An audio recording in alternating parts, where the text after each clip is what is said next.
Hello everyone, welcome to Neso school. हमने पिछले lecture में द खिलाफत मूवमेंट के बारे में पढ़ा था, जहां हमने समझा था कि किस तरीके से हिंदूज और मुस्लिम्स को साथ में लाने के लिए महात्मा गांधी ने खिलाफत इशू को नॉन कोऑपरेशन मूवमेंट के साथ जोड़ा। लेकिन आखिर ये नॉन कोऑपरेशन मूवमेंट का मतलब क्या है? क्या था ये नॉन कोऑपरेशन मूवमेंट?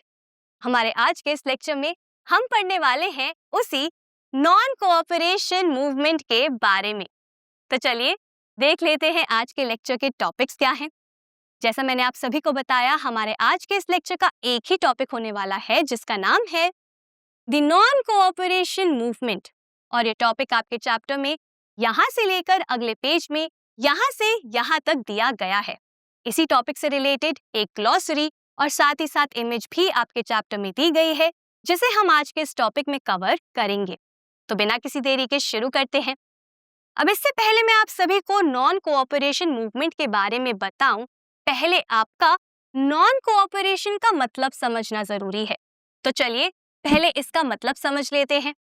नॉन का मतलब होता है नॉट, मतलब कि नहीं, इनकार कर देना, ठीक है। वहीं पे कोऑपरेशन का मतलब क्या होता है? सहयोग। कोऑपरेशन में को का मतलब होता है साथ में मिलकर, मतलब कि टुगेदर। वहीं पे ऑपरेट का मतलब होता है काम करना। तो कोऑपरेशन का मतलब क्या हुआ? साथ मिलकर काम करना, मतलब कि सहयोग करना। और जब हम कहते हैं नॉन कोऑपरेशन, तो उसका मतलब क्या हुआ? कोऑपरेट नहीं करना, मतलब कि असहयोग, यानी साथ में मिलकर काम करने से इनकार कर देना।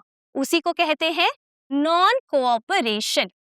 हमारे देश में एक ऐसा ही मूवमेंट चलाया गया था, एक ऐसा आंदोलन चलाया गया था जिसमें हमारे देश के लोगों ने ब्रिटिश गवर्नमेंट के साथ मिलकर काम करने से, उनके लिए काम करने से इनकार कर दिया था, मतलब कि उन्होंने कोऑपरेट करने से मना कर दिया था। इसीलिए उस मूवमेंट को बोला गया द नॉन कोऑपरेशन मूवमेंट। अब आई होप आप सभी को नॉन कोऑपरेशन का मतलब समझ में आ गया होगा। तो चलिए अब आगे बढ़ते हैं और इस मूवमेंट के बारे में समझ लेते हैं। 1909 में महात्मा गांधी ने एक बहुत फेमस बुक लिखी थी, जिस बुक का नाम है हिंद स्वराज। और ये बुक उन्होंने लिखी थी जब वो साउथ अफ्रीका में थे। तो 909 में महात्मा गांधी ने एक काफी फेमस बुक लिखी थी जिसका नाम था हिंद स्वराज। ये बुक का नाम आप सभी के लिए बहुत इंपॉर्टेंट है, क्योंकि आपके एग्जाम में इस बुक का नाम आपसे पूछा जा सकता है।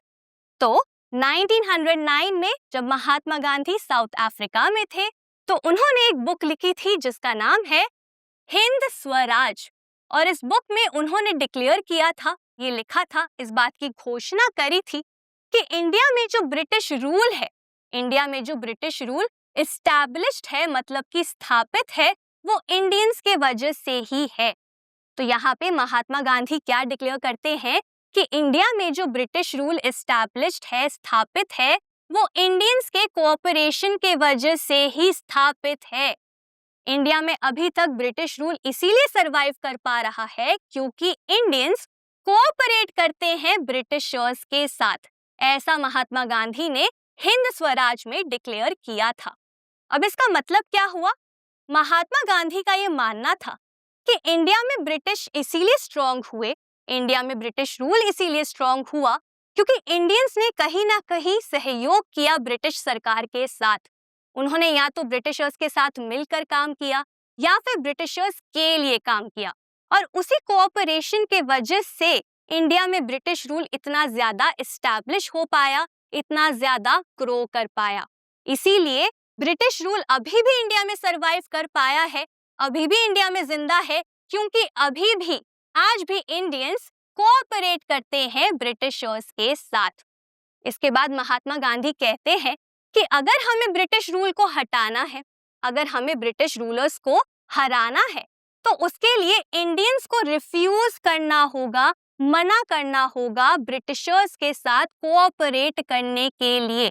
तो यहाँ पे महात्मा गांधी कहते हैं कि क्योंकि इंडियंस के कोऑपरेशन के वजह से ही ब्रिटिश रूल इंडिया में सरवाइव कर रहा है, इसीलिए ये जरूरी है कि इंडियंस मना कर दे, रिफ्यूज कर दे कोऑपरेट करने से, क्योंकि जिस दिन इंडियंस मना कर देंगे, रिफ्यूज कर देंगे कोऑपरेट करने से, तो उसके बाद ब्रिटिश रूल जो इंडिया में स्थापित है वो कोलैप्स कर जाएगा, मतलब कि वो गिर जाएगा, टूट जाएगा with in a year.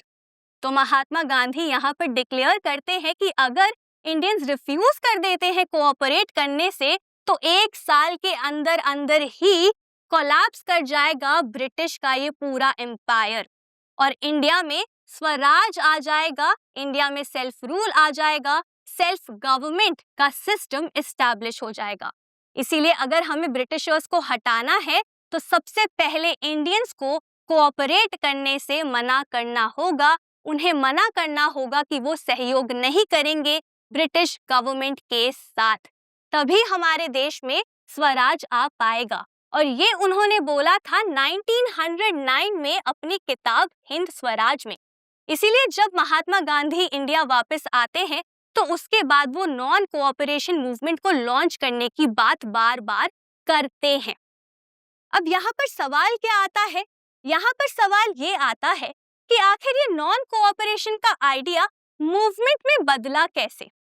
Non cooperation तो सिर्फ एक आइडिया था कि हम रिफ्यूज कर देंगे, कोऑपरेट नहीं करेंगे, लेकिन कैसे इस आइडिया को एक मूवमेंट में, एक आंदोलन में बदला गया? महात्मा गांधी का ये मानना था कि अगर हमारे देश के सभी लोग मिलकर एकजुट होकर रिफ्यूज करेंगे कोऑपरेट करने से, तो उसकी मदद से ऑटोमेटिकली हमारे देश में एक मास मूवमेंट की शुरुआत हो जाएगी, क्योंकि सभी लोग नॉन कोऑपरेशन को फॉलो करेंगे, तो एक मास आंदोलन की, एक मास मूवमेंट की शुरुआत हो जाएगी, जिसकी मदद से ब्रिटिश सरकार कमजोर हो जाएगी। और नॉन कोऑपरेशन को एक मूवमेंट में बदलने के लिए महात्मा गांधी ने डिफरेंट स्टेप्स भी बताए, स्टेजेस भी बताए, जिनके थ्रू नॉन कोऑपरेशन मूवमेंट को इंडिया में लॉन्च किया गया। तो चलिए आगे बढ़ते हैं और अब उन स्टेप्स के बारे में, उन स्टेजेस के बारे में समझ लेते हैं। महात्मा गांधी ने ये प्रपोज किया था कि हमें नॉन कोऑपरेशन मूवमेंट को डिफरेंट स्टेजेस में अनफोल्ड करना चाहिए, डिफरेंट स्टेजेस में लॉन्च करना चाहिए इंडिया में।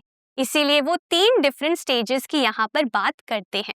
सबसे पहला स्टेज क्या था या सबसे पहला स्टेप क्या था? महात्मा गांधी यहाँ पर कहते हैं कि सबसे पहले हमें हमारे टाइटल्स को सरेंडर करना होगा।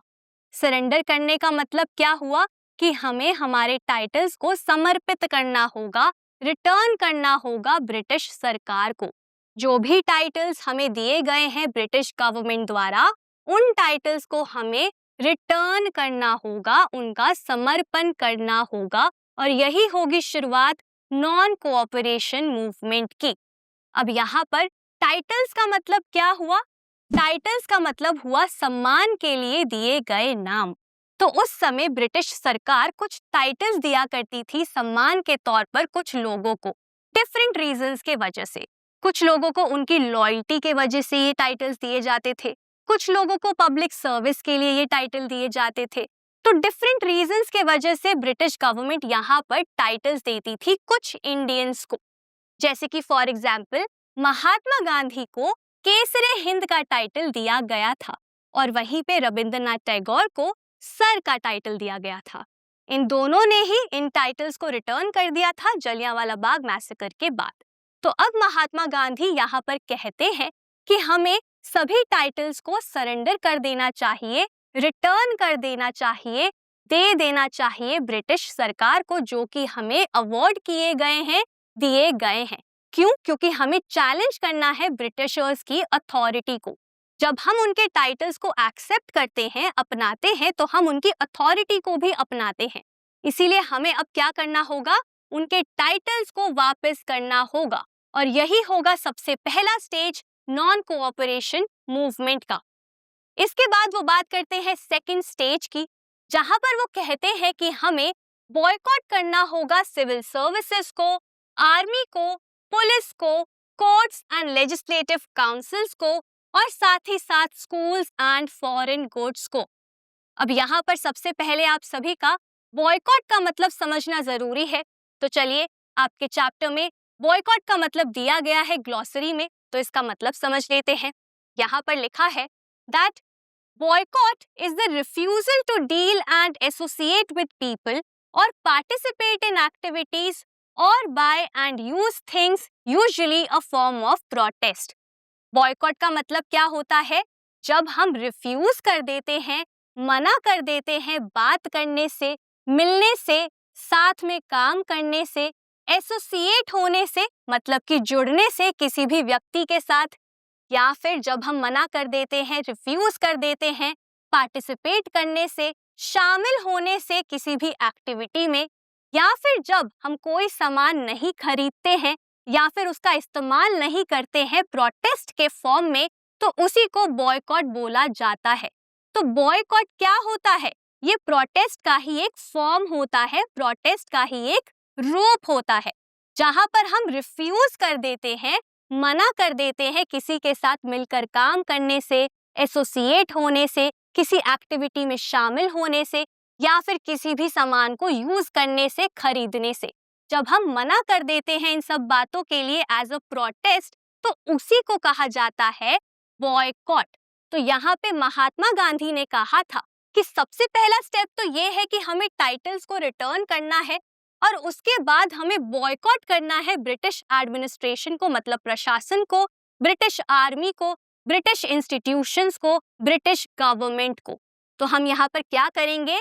हम सिविल सर्विसेज में हिस्सा नहीं लेंगे, लोगों के लिए काम नहीं करेंगे, ब्रिटिशर्स के लिए काम नहीं करेंगे, उनकी एडमिनिस्ट्रेशन में काम नहीं करेंगे, हम आर्मी में, पुलिस में भी काम नहीं करेंगे, साथ ही साथ कोर्ट्स में जो हमारे इंडियन लॉयर्स हैं या इंडियन जजेस हैं, वो कोई भी केस नहीं लड़ेंगे। उसके बाद लेजिस्लेटिव काउंसिल्स में भी हम हिस्सा नहीं लेंगे। आप सबको याद होगा, मैंने आपको बताया था कि उस समय इंडिया में एक इंपीरियल लेजिस्लेटिव काउंसिल थी। तो यहाँ पे महात्मा गांधी कहते हैं कि काउंसिल में भी हम हिस्सा नहीं लेंगे, रिप्रेजेंट नहीं करेंगे, और जो इलेक्शंस आने वाले हैं उनमें भी हम हिस्सा नहीं लेंगे। उसके बाद वो कहते हैं कि स्कूल्स में भी हम पार्ट नहीं लेंगे। जो टीचर्स हैं, जो इंडियन टीचर्स हैं, वो ब्रिटिशर्स के स्कूलों में जाकर नहीं पढ़ाएंगी। साथ ही साथ फॉरेन गुड्स को भी हम रिजेक्ट कर देंगे, उनको यूज करने से, खरीदने से हम मना कर देंगे। फॉरेन गुड्स का मतलब क्या हुआ? जो भी सामान बाहर के देशों से हमारे देश में आ रहा था, उस सामान को हम यूज नहीं करेंगे, नहीं खरीदेंगे। हम सिर्फ उन्हीं गुड्स को यूज करेंगे, उन्हीं क्लोथ्स को यूज करेंगे जो हमारे देश के अंदर बनाए गए हैं। तो इस प्रकार से फॉरेन गुड्स को भी हम रिफ्यूज कर देंगे। आपके चैप्टर में उसी से रिलेटेड ये इमेज यहाँ पर दी गई है, जहाँ पर दिखाया गया है कि कैसे हिंदूज और मुस्लिम्स दोनों मिलकर फॉरेन गुड्स को रिफ्यूज कर रहे हैं, फॉरेन गुड्स का इस्तेमाल नहीं कर रहे हैं, लेकिन सपोर्ट कर रहे हैं हमारे देश के बने हुए गुड्स को। तो इस प्रकार से महात्मा गांधी कहते हैं कि जो दूसरा स्टेप होगा, दूसरा स्टेज होगा नॉन कोऑपरेशन मूवमेंट का, वो ये होगा कि हम सभी ब्रिटिश एडमिनिस्ट्रेशन के इंस्टीट्यूशंस को, ब्रिटिश गवर्नमेंट को, हर एक चीज को जो ब्रिटिशर्स से जुड़ी हुई है, उसे हम बॉयकॉट कर देंगे ताकि ब्रिटिशर्स कमजोर हो जाएं। और ये क्या होगा? दूसरा स्टेज होगा नॉन कोऑपरेशन मूवमेंट का। अब इसके बाद महात्मा गांधी कहते हैं कि अगर ब्रिटिशर्स हमारे इन दोनों मूवमेंट्स को रिप्रेस कर देती हैं, दबा देती है, अगर ब्रिटिशर्स हमें वायलेंस के थ्रू दबाने की कोशिश करती है, रिप्रेस करने की कोशिश करती है, हमारे मूवमेंट्स को दबाने की कोशिश करती है, तब हम एक फुल सिविल डिसओबीडियंस कैंपेन को लॉन्च करेंगे। और ये होगा third stage non cooperation movement का, जहां पर हम क्या करेंगे? हम इंडियंस क्या करेंगे? फुल सिविल डिसओबीडियंस कैंपेन को लॉन्च करेंगे। फुल सिविल डिसओबीडियंस का मतलब क्या हुआ? कि लोग, सारे ही देश के जो लोग हैं, जो आम जनता है, वो डिसओबे करेगी ब्रिटिशर्स को। जो भी लॉज ब्रिटिशर्स ने बनाए हैं उन्हें हम तोड़ेंगे, फॉलो नहीं करेंगे। लेकिन यहाँ पर सिविल डिसओबीडियंस में हम वायलेंस का इस्तेमाल नहीं करेंगे, हम नॉन वायलेंट तरीके से ही डिसओबे करेंगे ब्रिटिशर्स को, और उनके लॉज को भी हम तोड़ेंगे। उसी को कहा जाता है सिविल डिसओबीडियंस।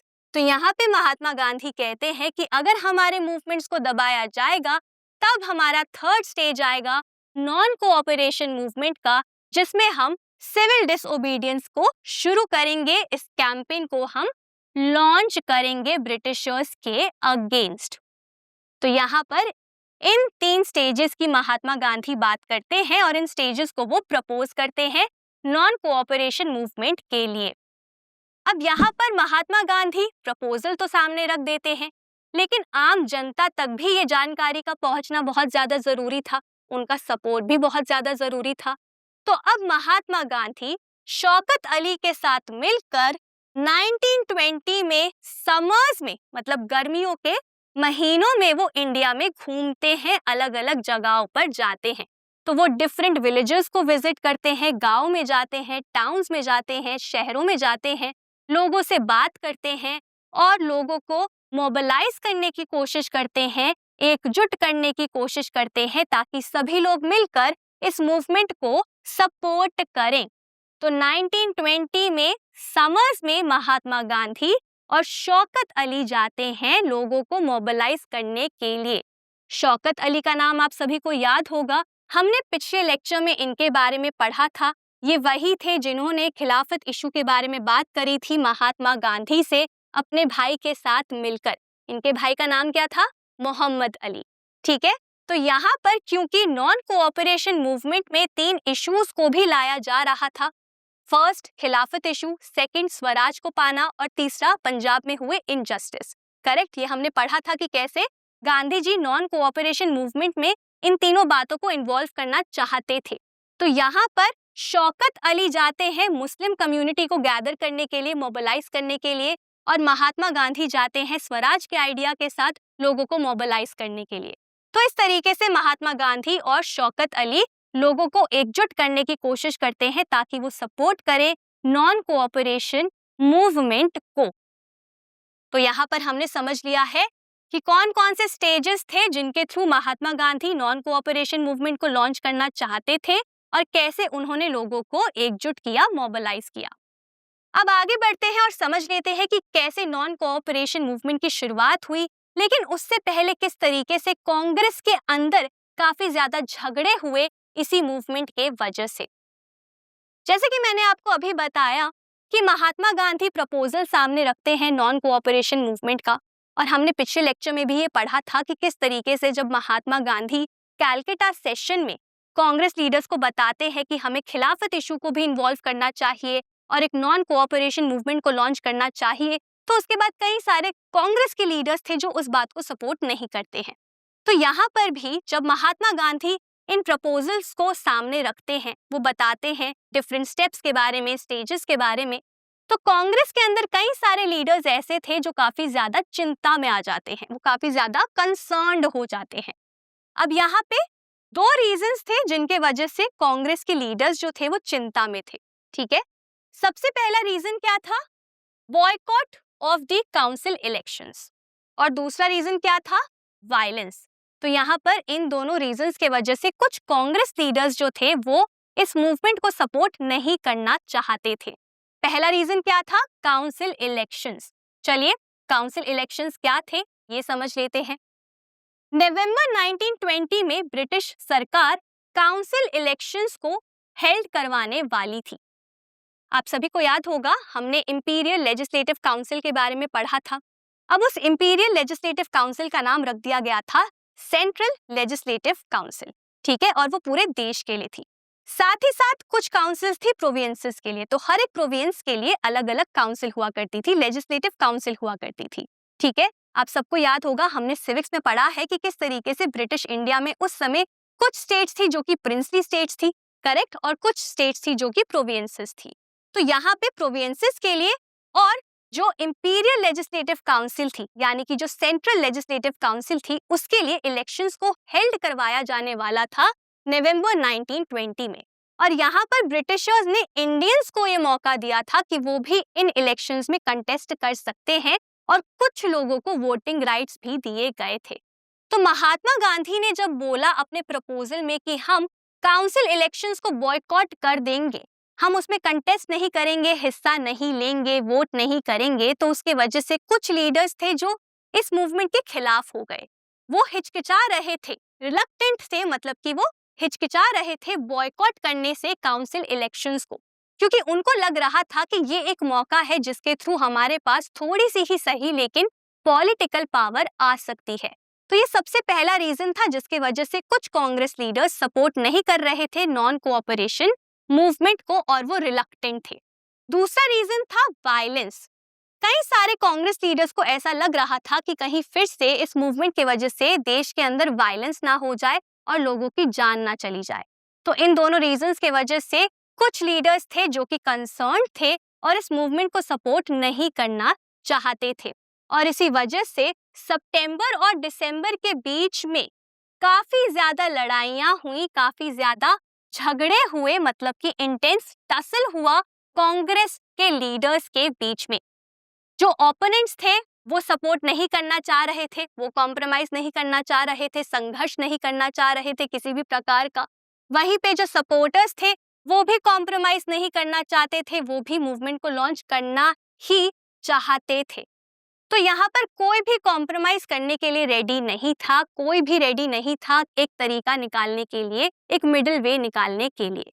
इस वजह से सितंबर और दिसंबर के बीच में काफी ज्यादा लड़ाइयां होती हैं कांग्रेस लीडर्स के बीच में। एक समय ऐसा आता है जहां पर ये लगता है कि शायद मूवमेंट कभी शुरू हो ही नहीं पाएगा, क्योंकि ना तो सपोर्टर्स मान रहे हैं एडजस्ट करने के लिए, ना ही ओपोनेंट्स। लेकिन फिर फाइनली कांग्रेस सेशन होता है नागपुर में दिसंबर 1920 में, जहां पर डिस्कशंस होती है काफी देर तक और उसके बाद फाइनली एक कॉम्प्रोमाइज किया जाता है और नॉन कोऑपरेशन मूवमेंट के प्रोग्राम को अडॉप्ट कर लिया जाता है। तो फाइनली नागपुर सेशन में इन दिसंबर 1920 नॉन कोऑपरेशन मूवमेंट को प्रोग्राम को एक्सेप्ट कर लिया जाता है और ये डिसाइड कर लिया जाता है कि नॉन कोऑपरेशन मूवमेंट को शुरू किया जाएगा, लॉन्च किया जाएगा। और इसीलिए नॉन कोऑपरेशन खिलाफत मूवमेंट की फिर शुरुआत हो जाती है जनवरी 1921 में। तो यहाँ पर नागपुर सेशन में दिसंबर 1920 में नॉन कोऑपरेशन प्रोग्राम को, गांधी जी के डिफरेंट स्टेजेस को एक्सेप्ट किया जाता है और ये कहा जाता है कि नॉन कोऑपरेशन मूवमेंट को शुरू किया जाएगा। और फिर इस मूवमेंट को शुरू किया जाता है जनवरी 1921 में, मतलब कि अगले ही महीने। तो दिसंबर 1920 में डिसीजन लिया जाता है और जनवरी 1921 में मूवमेंट को लॉन्च कर दिया जाता है, जिसको हम कहते हैं नॉन कोऑपरेशन खिलाफत मूवमेंट। तो इसी प्रकार से इस मूवमेंट की शुरुआत हो जाती है 1921 जनवरी में। और इस मूवमेंट में देश के कई सारे ग्रुप्स, कई सारे लोग हिस्सा लेते हैं एक्टिवली, जिनके बारे में हम पढ़ेंगे हमारे आने वाले लेक्चर्स में। तो इसी के साथ हमने यहाँ पर ये समझ लिया है कि किस तरीके से नॉन कोऑपरेशन मूवमेंट की शुरुआत होती है इंडिया में। और हमारा आज का ये टॉपिक, जिसका नाम था द नॉन कोऑपरेशन मूवमेंट, यहीं पर खत्म होता है। मैं उम्मीद करती हूँ ये टॉपिक आपको पढ़ने में बहुत मजा आया होगा और ये टॉपिक आपको बहुत इंटरेस्टिंग भी लगा होगा। आज के लिए बस इतना ही। अब मैं मिलूंगी आपसे अगले लेक्चर में एक नए और इंटरेस्टिंग टॉपिक के साथ। Thank you.